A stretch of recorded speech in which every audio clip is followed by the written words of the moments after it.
विश्वास कमजोर होना, हम चलेंगे एक रास्ते पे हमसे दूर होना, हम चलेंगे एक रास्ते पे हमसे भूल कर भी कोई भूल होना, इतनी शक्ति हमें देना दाता, मन का विश्वास कमजोर होना।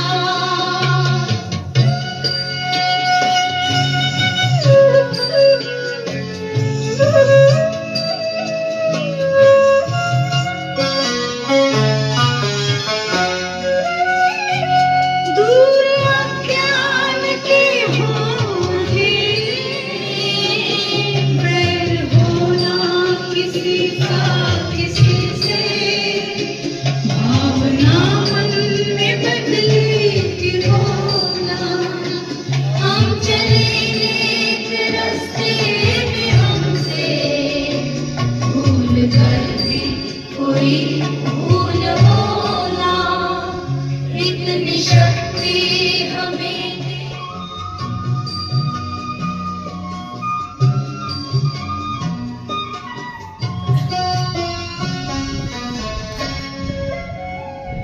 हम न सोचे हमें क्या मिला है, हम ये सोचे भैया क्या पर खुशियों के बाटी सभी को सुख जीवन।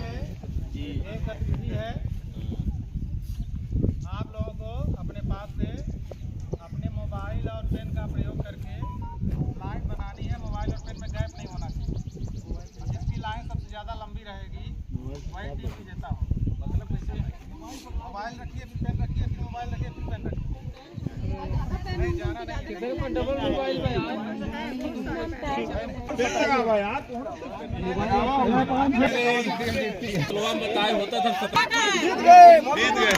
दिव्य कुंभ वाले विजेता हो गए। ये क्लियर रेमेडियल कार्य है कि रेमेडियल टीचिंग है क्या। तो रेमेडियल का मेन पर्पस है मुझे डिकोडिंग करना है। जो बच्चे अपनी कक्षा स्तर पे कार्य नहीं कर पा रहे हैं, बस उन्हें उनके मुख्य धारा में जोड़ने का ही मेन काम है रेमेडियल। और रेमेडियल के लिए हम दो तरह से प्रयास करते हैं।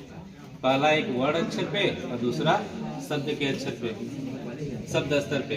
तो वर्णों के लिए जब वर्ण स्तर पे जब हम काम करते हैं तो उसमें कम से कम 3 तरह के हम ग्रेड का यूज कर सकते हैं। एक तो अच्छा ग्रेड का यूज कर लेते हैं, दूसरा क्रमिक ग्रेड और तीसरा एक मिश्रित ग्रेड। और इस ग्रेड के माध्यम से हम बच्चों को पहचान कराते हैं कि वर्ड क्या है। और जब वर्ड क्लियर हो जाते हैं तो इस मिश्रित ग्रेड के आधार पे ही हम बच्चों को जो है शब्दों का पहचान कराने लगते हैं। और जब ये ग्रेड का थोड़ा सा मैंने बना लिया था नमूना। अच्छा ग्रेड यहाँ से बच्चों को 2 तरह से, एक ग्रेड के माध्यम से या दूसरा एक कार्ड के माध्यम से ही भी बच्चों को अक्षरों का पहचान।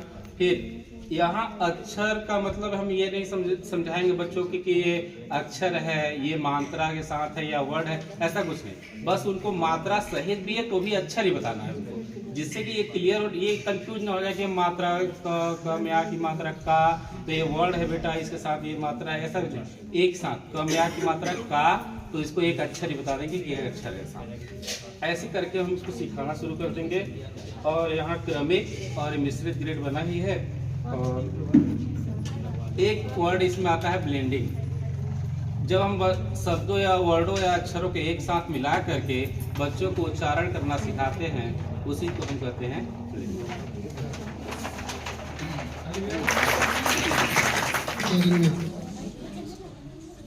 आप लोगों को संदर्शिका दी गई, तमाम इंस्ट्रूमेंट दिए जा रहे हैं। ये क्या है? ये शेयर ही तो किया जा रहा है आपको।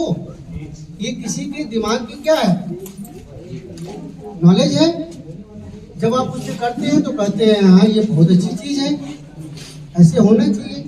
तो तो आपके पास वो भंडार भरा हुआ है, उसको आपको क्या करना है कि उसको शेयर करना है। और जब आप शेयर करना शुरू कर देंगे किसी चीज को, उसके बाद देखिए कि वो कार्य कितना सरल हो जाता है। तो ये उसी में पूरा हमारा जो है, ये जो बैठक हो रही है, ये इसीलिए बैठक होती है कि हमारे विद्यालयों में क्या बेहतर हुआ। आपने क्या किया कि आपकी जो है कक्षा शिक्षण बहुत बेहतर हो गई और बच्चे जो है बहुत अच्छी तरीके से सीख रहे हैं। उस चीज को बताना है ताकि जो है सभी लोग क्या करें, उस चीज को अप्लाई करें। वीडियो के आधार पर रिमेडियल शिक्षण कार्य साझा करना।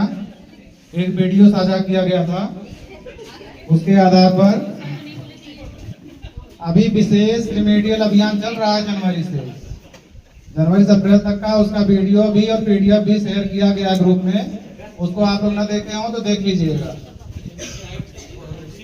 रिमेडियल शिक्षण आधारित वीडियो पर चर्चा करेंगी शिक्षक संकुल श्रीमती गीता रानी मैडम। सबको मेरी नमस्ते। यहाँ पर आए हैं सब लोग। तो जैसे कि मनोज सर ने पहले ही बता दिया था कि रिमेडियल का मतलब क्या होता है, अर्थ क्या होता है कि जैसे जो बच्चे कमज़ोर हैं, अपने क्लास 2 या 3 के हैं, अपने किसी भी कारण, मानसिक या सामाजिक परिवेश के कारण वे अपने क्लास जैसे कक्षा 2 और 3 है उसके स्तर के नहीं हैं, उनका मानसिक लेवल उस स्तर का नहीं है, वो उससे बहुत पिछड़े हुए हैं। तो उन्हीं के ऊपर हमको रिमेडियल कार्य, जिसको हम उपचारात्मक शिक्षण भी कहते हैं, वो उनके लिए किया गया है। लेकिन हम इसको करेंगे कैसे? इसके लिए हम सबसे पहले बच्चों का चिन्हांकन करते हैं कि कौन कौन बच्चे कमज़ोर हैं। अब कमज़ोर बच्चों का पता करने के लिए हम सप्ताह में जो साप्ताहिक आकलन किया जाता है, हर सप्ताह हमें निपुण लक्ष्य जो दिया गया था उसके आधार पर साप्ताहिक आकलन किया जाता है। तो हम बच्चों का उसमें साप्ताहिक आकलन करेंगे और जो बच्चे 50% से कम नंबर पाते हैं तो उनको ए ग्रुप में रखते हैं, और जो बच्चे 50% से अधिक पाते हैं तो उनको बी ग्रुप में रखते हैं। अब जो ए ग्रुप में समूह में आए हैं उन्हीं पर हमको रिमेडियल कार्य करना है। तो रिमेडियल कार्य करने के लिए सबसे पहले क्या है कि बच्चों का हम वर्ण की पहचान कराएंगे। वर्ण के बाद फिर उनको अक्षर और ब्लेंडिंग करना सिखाएंगे, और उसके बाद हम उनको वाक्य पठन या अक्षर पढ़ना और या लिखना, उस पर उनको कार्य करेंगे। तो इसके लिए सबसे पहले वर्ण पहचान के लिए हम उनके लिए ग्रेड बनाते हैं, जैसे कि मनोज सर ने बना के लाया ही था, तो हमने भी बनाया हुआ था। उसी पे बच्चों को ग्रेड पे कार्य करना है। बच्चे अक्षर भी पहचानेंगे, हम बच्चों को पढ़ के उनको लिखना सिखाएंगे, पढ़ना सिखाएंगे कि क्या लिखा हुआ है। फिर हम बोलेंगे कि का कहाँ लिखा है, तो बच्चा उंगली रख लेगा कि का यहाँ पे लिखा है। ना आ की मात्रा लगा हुआ, ना कहाँ लिखा है वहाँ वो लगाएगा। इसी तरह हमने सारी मात्राओं का लगा करके, ला है तो ली कहाँ लिखा है, उसी से हम उसको रिपीट करवाएंगे। अगर बच्चा पढ़ने में कमज़ोर है, नहीं समझ पा रहा, नहीं बता पा रहा है, तो हम उसको पढ़वाएंगे, उसके साथ साथ उसको रिपीट करवाएंगे कि ये ला है, ये ली है, ये ज है, जी है, इस तरह करवाएंगे। जब बच्चा ये ग्रेड में आ जाता है तो बार बार हम उसको उंगली रख के इस पर पहचान करवाते रहते हैं। फिर इसके बाद उसका अक्षर पहचान पे आ जाते हैं। मात्रा लगाना, मात्राएं भी सीखने लगते हैं बच्चे। तो मात्रा, ये ओ की मात्रा है, ओ की मात्रा वाले शब्द कहाँ है। यहाँ तो हमने ओ की मात्रा और ओ की मात्रा वाले एक लाइन से बना दिया है, इससे वो पहचान गया कि हाँ ये ओ है, ओ है, और इसमें हमने मिक्स कर दिया है। तो अब हम इसमें मिक्स हुआ है जो, तो मिक्स वाले में हम कहेंगे अ की मात्रा वाला कहाँ है, हु कहाँ लिखा है, तू कहाँ लिखा है, बच्चा उंगली रख के इस पर बताएगा। फिर इसी तरह अब हमारा आ जाता है कि 2 अक्षर मिला के बच्चा जब ये मात्राएं मिला के पढ़ने लगता है तो उसको पहचाना जाता है 2 अक्षर मिला के वो पढ़ने लगता है। स और च, तो इसको कहते हैं स और च अलग अलग करके मिला के पढ़ रहा है। लेकिन जब वो मिला के दोनों को पढ़ने लगेगा, उसका उच्चारण करने लगेगा, तो ब्लेंडिंग या डिकोडिंग हो गया उसका। तो डिकोडिंग स च सच और कह कह ऐसे करके पढ़ता है, तो मिला के वो पढ़ना सीख जाता है। इसी तरह हमने और भी बनाया था। और वर्ण पहचान के लिए भी, अब जैसे बच्चा वर्ण नहीं पहचान पा रहा है तो अ है, आ से होता क्या है, अनार होता है, तो जैसे नहीं पढ़ पा रहा लेकिन अंदर चित्र खोल के देखता है अनार है तो पहचान जाता है। तो ये वर्णों की उसको पहचान हो जाती है, पूरे अंदर चित्र बने हुए हैं, बच्चा चित्र देख के पहचान जाता है। फिर इसके बाद पूरा ये वर्णमाला की पहचान है। आपका माला 3 वर्णों से वही डिकोडिंग ब्लेंडिंग वाला चीज़ है। तो डिकोडिंग ब्लेंडिंग करके वो मिला के इसको पढ़ता है ऐसे। और फिर ये हमारी मात्राओं की पहचान है, उसको मात्राओं का ज्ञान हो जाएगा। लगेगा ऊ की छोटा बड़ा ऊ है तो बड़ा ऊ की मात्रा ऐसे है, और ए है तो ए की मात्रा ऐसे लगाते हैं। तो देख देख कर बच्चे बहुत जल्दी सीखते हैं। फिर हमारा ये पूरी 12 खड़ी मात्रा है, तो मिला के बच्चा डिकोडिंग मात्राएं और ग्रिड की वजह से ये धीरे धीरे बच्चों का आप निरंतर अभ्यास करते रहेंगे तो बहुत जल्दी सीख जाते हैं। वो अपने क्लास के लेवल तक तो आ ही जाते हैं। और जो बी लेवल के बच्चे हैं उनको तो हम पुनरावृत्ति कराते ही हैं, और उनका पाठ जैसे वो पढ़ते हैं, रीडिंग करते हैं, प्रवाह वो पठन करते हैं, वो अपना उनका रेगुलर चलता रहता है। उनको हम बुक दे देते हैं, बिग बुक दे देते हैं पढ़ने के लिए, तो वो अपना पढ़ते रहते हैं, आगे करते हैं। और जो इनके ऊपर हमने रिमेडियल कार्य किया है कि ये बच्चे कम से कम अपनी क्लास के लेवल के तो हो ही जाते हैं।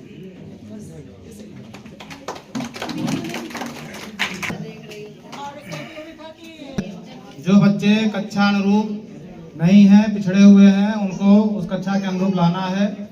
उसी के लिए जो भी हमको प्रयास करना पड़ रहा है या पड़ेगा, वही रेमेडियल टीचिंग है। मुझे गणित में रेमेडियल कार्य के लिए प्रेजेंटेशन करने लगा है। जैसे हम बच्चों का पहले आकलन करते हैं, तो जो बच्चे 50% से ऊपर प्राप्त होते हैं उन्हें तो हम जो उनका रेगुलर कोर्स का है उसे हम चलाएंगे।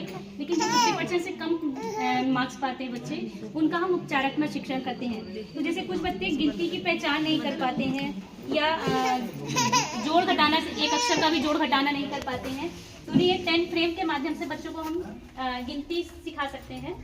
जैसे बच्चों को अगर हम ये दिखाएंगे, अच्छा रहेगा कि 1 है, ठीक। अगर 2 हमने कहा बच्चों को, तो ये 2 गिनेगा बच्चा, ये कितने गोले हैं, तो ये दिखाएगा वो कितने गोले हैं, वो 2 गोले हैं, ये 5 गोले, ठीक है। इसी तरह करके ये वो पूरे काउंटिंग कर सकता है। तो इसी तरह हम बच्चों को जोड़ भी सिखा सकते हैं कि जैसे बच्चा ये कितने हैं, ये 5 है, तो हमने 3 दिया उसको गोले और फिर 2 गोले, तो वो गिन के काउंट कर सकता है कि ये 3 और 2 5 गोले हैं। इसी तरह हम इसको जो हैं या हम लोग को ब्लॉक्स मिलते हैं, उनको यहाँ पे रख के भी हम बच्चों को ये गिनती सिखा सकते हैं। इसके अलावा इसको जोड़ के लिए भी हम अपनी तरफ से पुनः सभी का स्वागत करते हैं। और थैंक यू।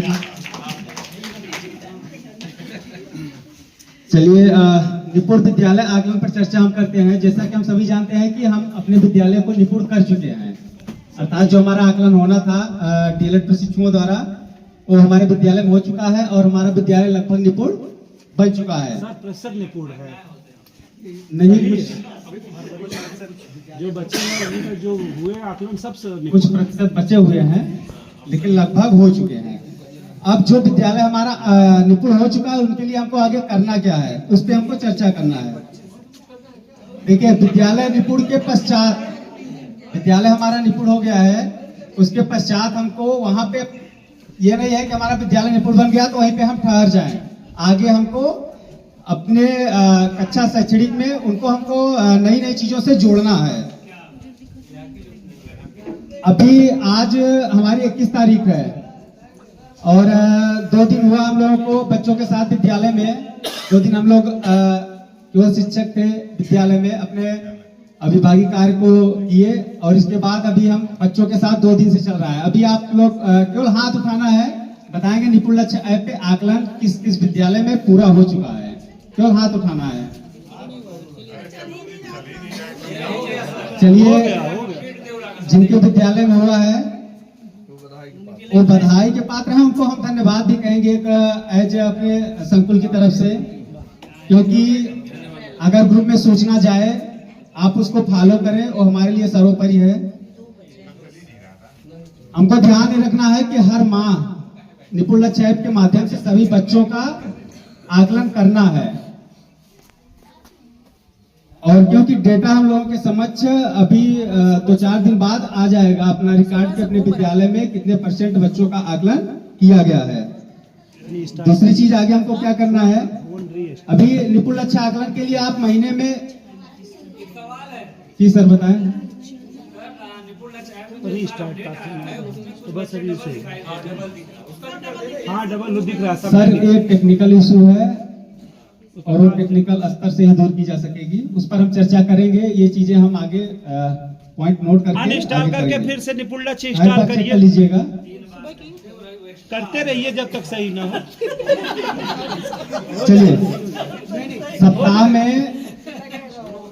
सप्ताह में सभी बच्चों का एक बार हमको लक्ष्य निपुण लक्ष्य ऐप से आकलन करना है। जिनका चल रहा है, लगभग सभी का चल रहा है, जिनके पास प्रॉब्लम है वो सॉल्व हो जाएंगे, ऐसा नहीं है, क्योंकि हम लोग काफी समय से इससे अभ्यस्त हो चुके हैं इस कार्य को करते करते।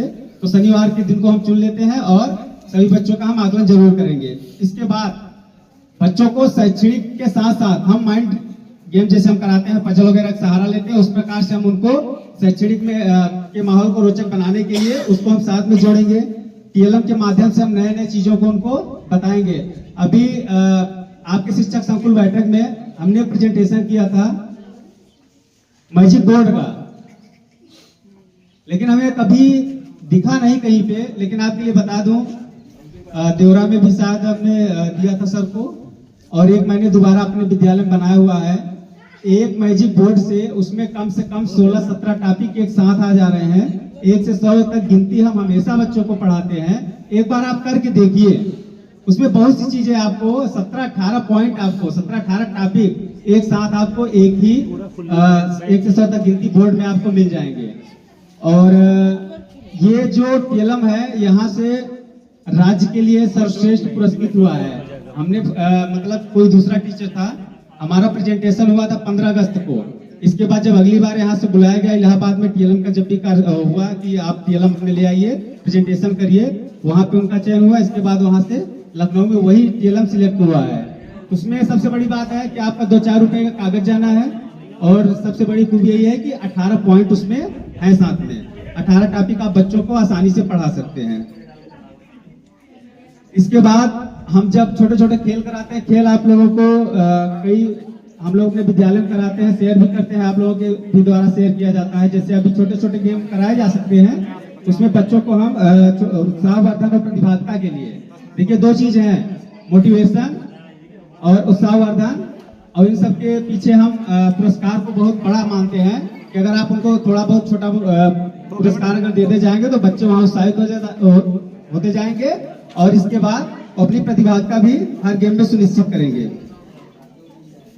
इसके बाद कक्षा 3 में 1, 2, 3 निपुण बनने का मतलब है कि बच्चे को किताब पढ़ना आ रहा है। अगर बच्चा किताब पढ़ ले जा रहा है तो इसके बाद हमको उनको प्रतियोगिता के बारे में जोड़ना है। प्रतियोगिता को जोड़ने के लिए हमारी शुरुआत कहाँ से शुरुआत करेंगे? प्रतियोगी परीक्षाओं को की तरफ उनको जोड़ने के लिए सबसे पहले हम उनको सामान्य ज्ञान के, हम बहुत ज्यादा नहीं करेंगे क्योंकि कक्षा 1 और 2 और कक्षा 3 के बच्चे छोटे होते हैं, उनको हम प्रतिदिन टास्क बना लें। शुरुआत में उनको एक प्रश्न दें। एक प्रश्न का मतलब पहला प्रश्न हमारा रहेगा कि बेटा आपके गांव का क्या नाम है, वो सभी बच्चों के लिए रहेगा। अगले दिन हम उससे पूछेंगे, नहीं आता है बच्चों को बोलना सिखाएंगे, बच्चे बोल पा रहे हैं नहीं, अपने हमारे प्रश्न का जवाब दे पा रहे हैं कि नहीं दे पा रहे हैं। कक्षा 1 में निपुण का मतलब यही हुआ सर कि बच्चे ने पढ़ना सीख लिया, तो अगर गांव का नाम हम लिखाए बताए 2 बार अभ्यास कराएंगे तो जान जाएगा। और इसके बाद धीरे धीरे उनका स्तर हम बढ़ाते चले जाएंगे। इसके बाद सामान्य ज्ञान की बहुत सी चीजें हैं, उनको हम धीरे धीरे देंगे, और इसके बाद हम फिर उनको प्रतियोगी परीक्षा के बारे में बताएंगे। केवल मोटिवेट करना है कि आपके आगे नवोदय की है, विद्या ज्ञान है, सैनिक स्कूल है, और श्रेष्ठा है, राष्ट्रीय छात्रवृत्ति वाली परीक्षा है, कई परीक्षाएं हैं जिनको हम जोड़ सकते हैं। इससे फायदे क्या है उनको हम फायदे बता सकते हैं। अगर हमको जानकारी रहेगी तो हम अपने बच्चों को जानकारी आसानी से दे सकते हैं। लोगों ने किया है, जिन्होंने नहीं किया है वो कर ले उसको, क्योंकि उसकी भी सूची बहुत जल्द आप सब लोगों के सामने आ जाएगी। जिनका अगर वो दीक्षा के कोर्स पूरा नहीं है उनका नाम लिस्ट में आ जाएगा। इसके बाद कई क्लब्स के गठन करने हैं, और सभी क्लब के बारे में आपको पिछली मीटिंग में चर्चा किया गया था। इको क्लब है, स्पोर्ट क्लब है, गणित क्लब है, विज्ञान club, geography, reading, civic, digital initiative, कलाएं और संगीत। और इसकी पीडीएफ आप सबके साथ साझा कर दी गई है, उसको आप देख लीजिए। अगर जिनके यहाँ ये गठन नहीं हुआ है उसको कर लीजिए। और एक हमारे तरफ से सूचना है, अगर किसी भी विद्यालय को अगर लाइब्रेरी चाहिए तो हमसे संपर्क कर ले, हैंगिंगवाल लाइब्रेरी आपको मुफ्त में मिल जाएगी। ये एक हमारे यहाँ पहला प्रोग्राम गवर्नमेंट ने जो ऑर्गेनाइज किया था, बेसिक डिपार्टमेंट ने, उसमें एक्सपोजर विजिट में जो पैसा आया है, 20 विद्यार्थियों को लेके जाना है, साइंस से जो है उनको थोड़ा रूबरू कराना है। और दूसरी थोड़ी अच्छी चीज है, ये मुझे भी लगती है कि अच्छी है, होना चाहिए सभी विद्यालयों में, pairing and twinning program. Pairing and twinning program में ये है कि जैसे आपका 8 तक का विद्यालय है, बच्चा नेक्स्ट ईयर 9th में जाएगा, तो आप उसको पहले ही जो है इंटर कॉलेज, कोई आसपास का इंटर कॉलेज हो, उसमें विजिट करा दीजिए। 1-2 दिन विजिट, मतलब हम लोगों को 2 दिन के लिए दिया गया है प्रोग्राम की, 2 दिन विजिट आपको करानी है। वो थोड़ा अपने बड़े बच्चों से रूबरू होंगे तो उनके अंदर थोड़ा कॉन्फिडेंस लेवल डेवलप होगा। ये एक प्रोग्राम है। तीसरी जो इम्पोर्टेंट प्रोग्राम चल रही वो है डिफरेंट क्लब्स फॉर्मेशन। उसमें है eco club, mathematic club, science club, sport club, ये सारे क्लब बनाने हैं। इससे ये होगा कि बच्चे की जो रुचि साइंस की तरफ बढ़ेगी या खेल की तरफ। ये क्लब्स जो बनाए जा रहे हैं बच्चों के जो है रुचि को बढ़ाने के लिए। सरकार जो है कि अब चाह रही है कि बच्चा पढ़ाई के साथ साथ खेल में भी होशियार हो, लर्निंग बाय डूइंग एजुकेशन में भी होशियार हो। कि अगर मान लीजिए सभी लोग PhD नहीं कर लेंगे तो छोटे मोटे प्रोग्राम भी सीख ले, जैसे बढ़ई कारपेंटर का काम हो गया और छोटे इलेक्ट्रीशियन का काम हो गया, उसमें भी एक्सपर्ट हो जाए। तो उसके लिए प्रोग्राम चलाया जा रहा है लर्निंग बाय डूइंग एजुकेशन, तो वो भी प्रोग्राम PM श्री विद्यालय में चलाए जा रहे हैं। और एक काफी इम्पोर्टेंट इनोवेशन है नेशनल E-लाइब्रेरी, है ना। ये सभी लोग जो है इसको इंटरफेस से जो है वो करके आप उस लाइब्रेरी से कनेक्ट हो सकते हैं। उसमें जो किताबें हैं ऑनलाइन सॉफ्ट कॉपी में, हार्ड कॉपी में नहीं मिलेगी, सॉफ्ट कॉपी में उसको पढ़ सकते हैं, बच्चों को बता सकते हैं। 8 वाले बच्चे, 7 वाले बच्चे, 8 वाले बच्चे उसको पढ़ सकते हैं वहाँ E-लाइब्रेरी पे। बस इतनी चीजें क्लास में बनाए थे। यामिनी और युवान भाई बहन है, दोनों कुंभ मेला देखने गए तो उन्होंने देखा वहाँ जगह जगह हमारी टीम की तरफ से हम जो यहाँ पे ट्यूटी कराते हैं, हमारे शिक्षक साथी प्रतिभाग करते हैं। हमारा ये प्रयास रहता है कि जब भी हम अगली एक्टिविटी कराएं तो उसमें और भी शिक्षक साथी सभी, ये अगर आपको दिया जाता है तो इसमें बेहिचक आप इसको लीजिए और अपने अनुभव को साझा करिए। तो उसी उपलक्ष्य में प्राथमिक विद्यालय जेटूपुर से सर आ जाए, छोटा सा मोटिवेशनल उत्साहवर्धक।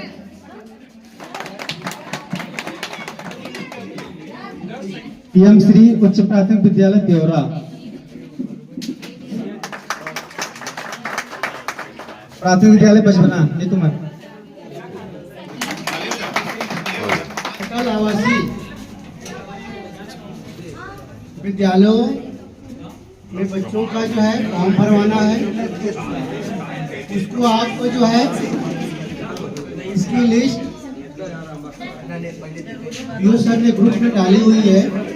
तो जिन विद्यालय के उसमें नाम हो, बच्चे हो उस विद्यालय के, उनको आप प्रयास करें कि उसको जो है 100% भरवाने के बहुत जरूरी है इसमें।